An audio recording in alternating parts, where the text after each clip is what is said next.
Striding forward, purposefully. Time to get the ball in. Not the way to try and get them to take the lead. And he's volleyed it in.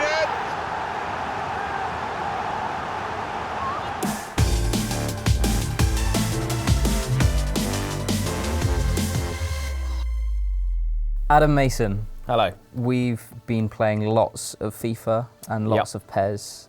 I know you lean slightly more towards the FIFA side than I do, although I think we both sort of appreciate the merits of each game. Yeah, well. Wow. What is it about FIFA that makes you, on the pitch specifically, what is it about FIFA? I don't know, I think overall, gameplay-wise, FIFA, for me, just feels more smoother and natural. Maybe that's purely historical, I think, because I've been playing FIFA for 7-8 years in its current iteration. Before that, I actually was much more into PES, so I kind of had that switch. So I think FIFA just feels more natural to me, and I think this year in particular, it's been smoothed out. A lot of those rough edges from FIFA 18 have been smoothed out. They've definitely, I think there's been lots of little quality of life improvements, is probably how a marketing person would put it. Yeah, definitely. I think it's a lot of small differences, but if you're looking at it from a big picture sort of view, I think it just feels more dynamic. It feels a bit more responsive. It feels sort of smoother in terms of player movement. But when you're looking at the smaller details, there's lots of really nice sort of tweaks that I think, like you say, quality of life stuff, the ability where the camera doesn't move when you're having a goal kick. There's stuff in the minimap, there's triangles now to differentiate. Yeah. And there's a second player marker as well. There's which all sound like really tiny details, but over the course of a year they add up, right? Definitely, yeah. And the cumulative effect of those is huge. Yeah. But alright, so what about PES then? Where do you feel PES has kind of taken those little steps, or is it taking bigger steps? I don't think either game has taken huge steps on the pitch. PES's strength, specifically when compared to FIFA, is how good the ball feels. Yeah. And it's kind of weirdly an often overlooked part of a football game is how the ball feels. Yeah, the ball in PES I think feels a lot weightier, right? It feels like it's got a life of its own, whereas in FIFA it's almost prescribed, whereas in PES it's got that unpredictability. It feels, to me, I find it far more satisfying when I'm actually on the pitch to play PES than FIFA. I think you're right, FIFA has made strides on the pitch. Not huge ones, but it does feel more responsive, and I think the passing, through passing in particular, is actually useful now, whereas for the past 2 years, lobbed through balls have been useless. Yeah. And I think pace is probably in a good place now, because for years they went from pace being massively overpowered to massively underpowered, depending on what year it was. Talking about pace, actually, in PES, I think pace is they've really done something interesting with it this year, where it's not in FIFA and in previous PESs, I've always been just holding pace whenever I'm doing anything. Yeah. Now in PES, it feels like you need to be using it a bit more smarter. You got to definitely. To succeed in PES, you have to play as you would in real life. You have to be very, very patient. That's the main difference for me. Is that I think FIFA is probably a lot easier to get into, and I think it's a lot more accessible when it comes to stuff like the 2-button options. And it's generally, I think, an easier game to sort of get the hang of in general. PES is a lot more sort of specific, but I think if you're someone who really wants to delve deep into a football game or soccer game over the next 12 months, I think you will probably get more enjoyment out of the on-pitch stuff specifically from PES. So again, able to force a breakthrough here. He's one-on-one! And the shot's on!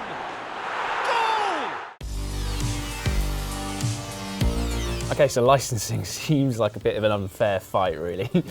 Yeah, it's not quite a perfect matchup, is it? No, FIFA definitely has more licenses and probably has the bigger licenses when it comes to stuff like the Premier League and La Liga. But obviously the big one we've got to talk about is Champions League, Europa League stuff, which traditionally has been with PES for a long time now. 10 years, I think. And FIFA's just come in and sniped it. Yeah. I mean, in fairness, I think EA have done a really good job with the Champions League stuff. It does look really, really nice, and I think they've gone all out on it, as you would expect. And there's its own mode, and it's in career mode, and there's going to be Champions League specific stuff in Ultimate Team. Yeah. But they do a really good job of it. And when you do get into a match and it is a Champions League night, it does feel good. And Yeah. PES obviously has a trickier road here, and Konami's budget, I would imagine, probably isn't as high as EA's, so they don't have the same level of AAA licenses. They have some, like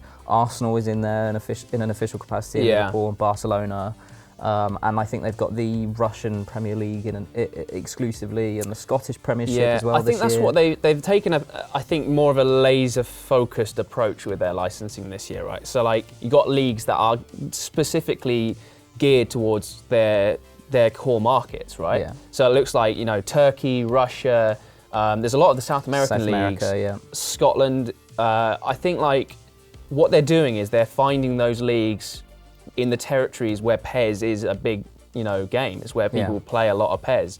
I think that's quite smart, actually. I think it is a smart move, yeah. And I think you're right. I think they would also love to have the Premier League and La Liga, but those licenses are at the moment out of their hands and belong to EA. And I think PES would be improved by having those licenses. But the good thing is that there's a huge community of Pro Evo players out there who essentially allow you to mod all of these licenses in for free. To Konami's credit, they do make it as easy as possible, and every year it gets easier and easier to mod that stuff in. They're very clearly opening the door to the community. They clearly can't like signpost the door saying, Here, you know, add here are your the kits. licenses. Yeah. Yeah, exactly. But like they're very clearly leaving the door ajar. Yeah. And I think they do all they can, really. Annoyingly, that isn't available for Xbox players. Oh, is it only on PlayStation? It's only PS4 and PC. Oh, PC as well. Yeah. Although EA clearly does win this round hands down. Yeah, I think like if you were to recommend like a game that looks and feels like football, it's FIFA, right? Yeah.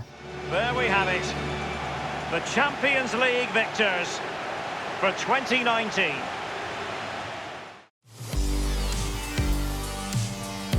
So, final topic, Adam, is modes. Tell us, what is the big new thing in FIFA this year in terms of its mode availability? So FIFA, I think the big new thing this year is the sort of range of crazy modes that you can get in Kickoff now. Like chief among them, you've got like the house rules modes, which we've been playing a lot of in our lunch breaks. So there's survival mode, which everyone's heard a lot about, which is the Battle Royale mode. Which is, FIFA, mate. Yeah. Let's go. Which is actually a really fun mode, you know, like every time someone scores, they lose a player. It kind of really switches the dynamics of the game. I'm sure you've got the hang of it now. That's a goal and a player removed, and maybe more room for the other team. My personal favourite is the no rules mode, and that's because I'm a dirty bastard on the pitch.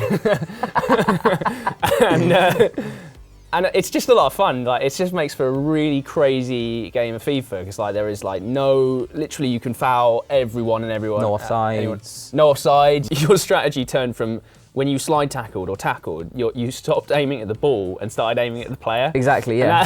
Just to stop them in their tracks. Just to stop a player dead, and like it's like the ball will go spinning. Yeah. It's a lot of fun. It like completely changes what it means to play football, really. Yeah. And like although they're in essence they are quite shallow modes, I feel like I've already sort of found myself getting a little bit bored with the no rules mode, and I've only played maybe 3 or 4 matches with it. But I think it's good to like, it's fun to, when you're playing locally like we do, or a lot of people do, it's fun to like jump around between modes, because you can play a normal game, then you can go straight to the Champions League final, which is also a new thing, and then you can go play no rules or survival or headers and volleys. I think it's a really nice sense of variety. The downside to all of this though, Adam, is that Kickoff can't be played online, it's local only, or the new Kickoff mode, which is really dumb. And career mode, which is what I generally play most, has not been changed at all, other than having the Champions League in it. Pro Clubs hasn't changed at all.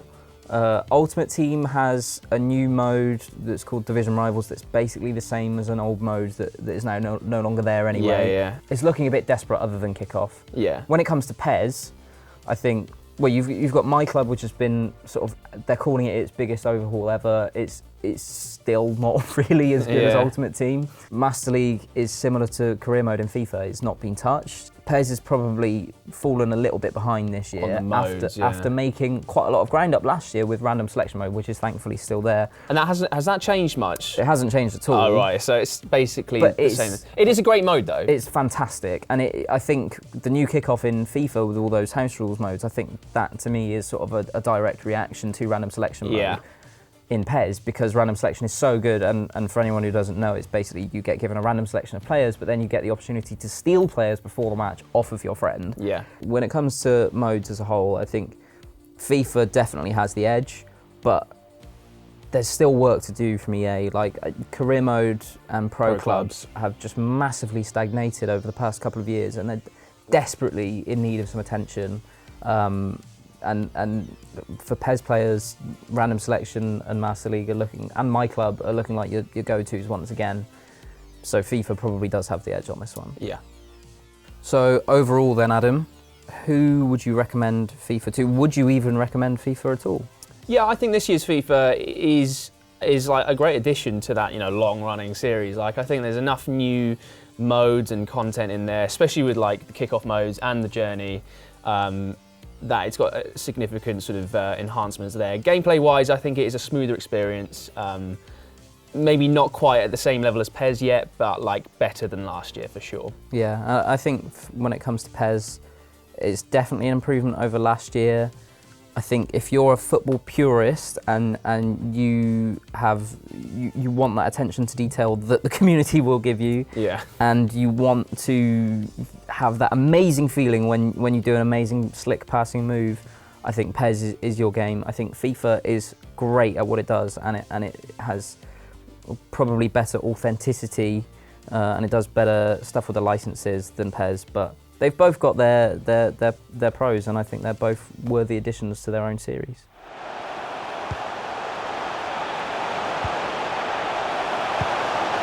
Saw the goal and went for it. That's another page in the history of this wonderful competition.